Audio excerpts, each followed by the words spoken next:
It's tomato planting time, or soon will be over the next month or so across the United States. A lot of listeners to the Garden Basics with Farmer Fred podcast appreciate all the tomato planting tips that we've offered over the last 3 years.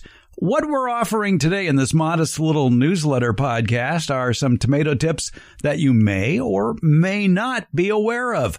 Sometimes the information provided by our learned team of tomato heads is like a gold nugget. It's buried in a miner's pan of sand, silt, and clay. Sometimes the best information only sinks in after you've listened more than once. In this part of California, official tomato planting day isn't until April 28th, which, by the oddest of coincidences, is my birthday, a day I will spend by planting tomatoes early in the day, followed by a bicycle ride. I'll be riding my age as usual. It's miles, not kilometers, by the way. In the last week of April, the soil here is nearing 60 degrees. The overnight temperatures, they're steadily at 50 degrees or above. And if you haven't planted your tomatoes yet, good for you, because you're in for a gold mine of information to get those tomatoes off to their best start ever. First up, America's favorite retired college horticultural professor, Debbie Flower, has some tips about transplanting overgrown tomatoes from small pots directly into the ground.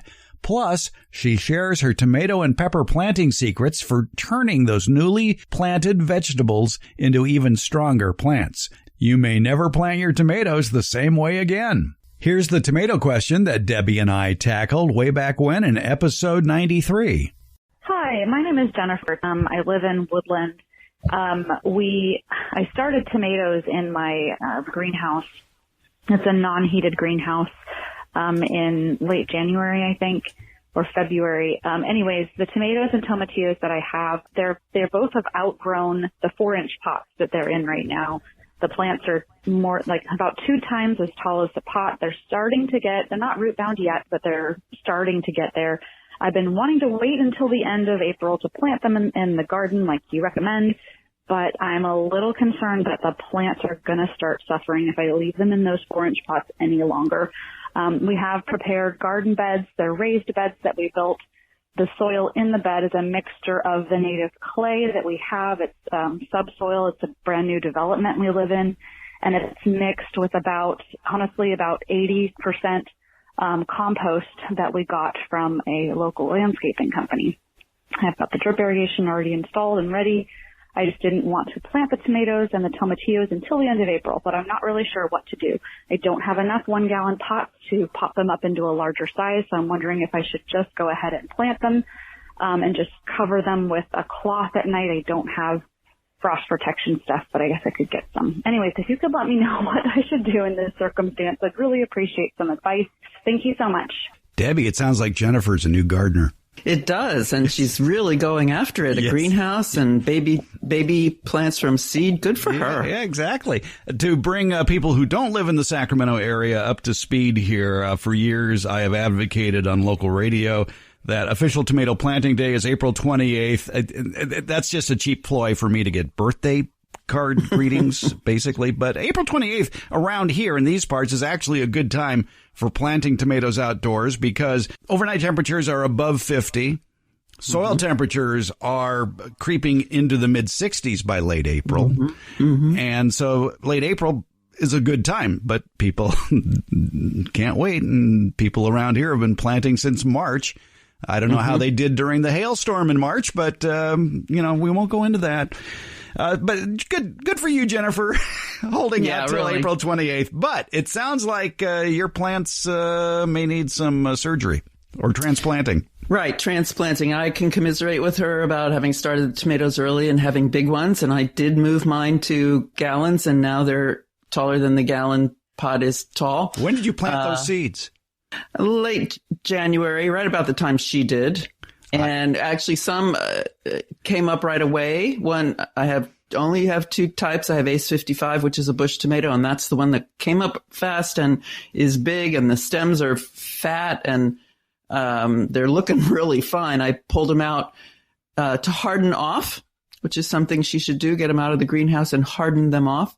but I also planted early girls, and the seed was old, and it took much longer to germinate, and they're just in 4-inch and about the height of the 4-inch pot.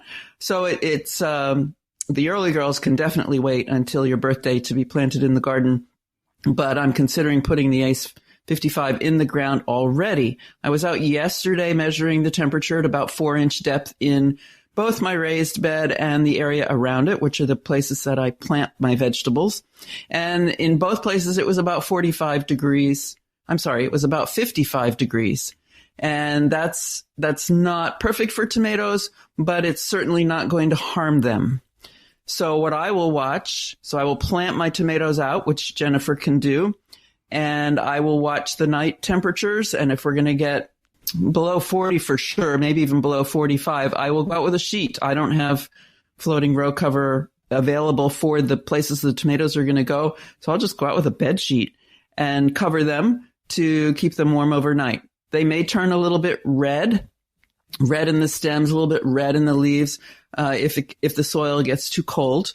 And that's okay. They'll outgrow that. There is no evidence yet that I've seen that soil temperatures, at the 55 degree point will harm the tomatoes. They just may sit there and do nothing until temperatures warm up a little bit more. One thing I'm a little concerned about, but we have not had rain, and I would like to see that bed moist before she plants into it. Good idea to moisten the bed thoroughly before you plant. I think at this time we should reiterate your secret recipe for planting tomatoes and peppers. Well, I can't say it's so secret, but it's planting them in a trench. As I said, the Ace 55, which is a bush tomato, determinate tomato, terms we've talked about other times, but it is the tall one. And the first thing you want out of a plant you put in the garden is roots.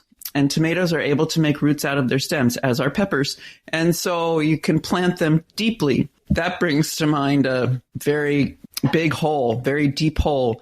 Rather than going straight down in the bed, it's better to make a trench or a gutter and lay the plant in sideways. The root ball, obviously, a little bit lower than the stem, but the stem, berry part of the stem, leaves and all, you may need a stake to have whatever sticks out of the ground stand up straight. You may need to attach it to a stake and then cover it up. And what the plant will do is create roots out of that buried stem along with the existing root system, and that will make a stronger plant in the long run. Now, with peppers, you don't have to bury them in a trench because most usually aren't that big. They're maybe 6 or 8 inches tall. You could bury most of it, couldn't you? Correct. You can go straight down. If I were doing the 4-inch, the early girl that I have in 4-inch, they've got maybe 3 inches of root ball on them, and I might bury them another 3 inches. But with that, I could go straight down. Yes. So Jennifer, basically, yeah, if those tomato plants are getting too big for their britches, save them before they get too root bound. Now, if Jennifer takes those tomatoes out of their 4-inch pot and she sees roots encircling the plant, should she untangle them? She should do something about that. It's not as critical with an herbaceous plant like a tomato as it would be with a woody plant like an oak tree. But circling roots are not going to change direction once you put them in the ground. And what we want is the roots to spread out. And so the best thing to do is use a sharp tool and cut the roots. I know it sounds horrible and brutal, but cut the roots. I try to do a cut on each side, 4 cuts down the side from the top of the soil to the bottom, and then an X across the bottom. And that will set the plant back. If you've done root damage, you'll always do root damage when transplanting, whether you cut the roots or not. And so I actually then might make a TP out of a piece of newspaper and put it over the plant and anchor it with a stake or so for about 3 days to allow those cut roots to close off the wounds and make new root tips. The root tips are where all the water and nutrients are absorbed, and it takes about, on average, 2 to 3 days for new root tips to form. And once that's happened, then the plant will take off and have roots going in all directions and be able to absorb more water and nutrients really well. If you don't cut them, you're going to have these circling roots, and the plant may never really establish a wide, fibrous, thick root system and may suffer down the road. And for those who don't know, a newspaper is this thing they used to throw on your driveway. So it may be you could make that tent out of any sort of paper product. You could use an Amazon. Right. Could you use an Amazon box? I was just going to say you could use an Amazon box. You don't want it to sit on the plant. You might have to put in stakes and sort of hold it up on the stakes. Or this was first taught to me when I was attending University of Nevada, Reno, and when I started my graduate school. And it was a very wise older woman who was very into native plants. And she always suggested just putting a piece of cardboard on a stake on the sunny side of the plant. Just make it tall so that it provided more shade than the plant will get in the future. Oh, that's great. Just something to shade the plant a little bit. All right. So Jennifer, have fun with your tomato plants. It's okay. I'll live. You don't have to plant on my birthday, April 28th. But send Fred a birthday card. Yes. How about that? Or call him up with birthday greetings on the phone. The Garden Basics hotline. Yes. Yes. Thank you. 916-292-8964. Thank you so much. Debbie Flower, I love solving problems with you. Thank you. Thank you. Recently in episode 259, myself and other experienced tomato gardeners learned from nurseryman and tomato aficionado Don Shor of Redwood Barn Nursery a better way to give your tomatoes a boost before you plant them in the ground. After he offered up that tip, well, I just had to try it. And sure enough, the size of my little tomato plants nearly doubled in less than a week. Again, this happened before I planted that tomato in the ground. So what did I do? What are the benefits of his tip besides quickly getting a bigger tomato plant? What exactly was Don's recommendation? Well, here we go. The beauty of living here where we do in California, you could start tomato seeds in April, plant them in June, and have tomatoes by August and have plenty of tomatoes. I test this every year by planting some in the first week of July, because I always have some leftovers, and some plants in the first week of August. And plants put in the first week of August, put on a line that I'm running the water a lot. There's peppers and things like that on it, not with my regular tomato line. Gave me great yields in October. Each plant produced more than 20 fruit. So we have a long season here, and it's very sunny. We have zero cloud cover and zero rainfall basically between the 1st of May and the end of September typically. And so they get everything they need, and the soil is still warm. They'll keep going. So it's not really too late in early June to plant. Sure, you'll get more yield if you get things in earlier and get them trained up and have more flowering points, more fruiting points. It's not too late. It's going to be a late start for a lot of people this year. The soil is completely saturated here in 2023 with all the rainfall not just happening now, but happening in the next week or two as well, apparently. So there's going to be saturated soil conditions. It's going to be a while before people can get in and prep their beds. Don't worry, you're not too late. We're not going to run out of tomato seedlings. I sometimes hear that concern. There's going to be plenty of seedlings out there. If anything, kind of a glut at first. And you can continue planting all the way through May and into June.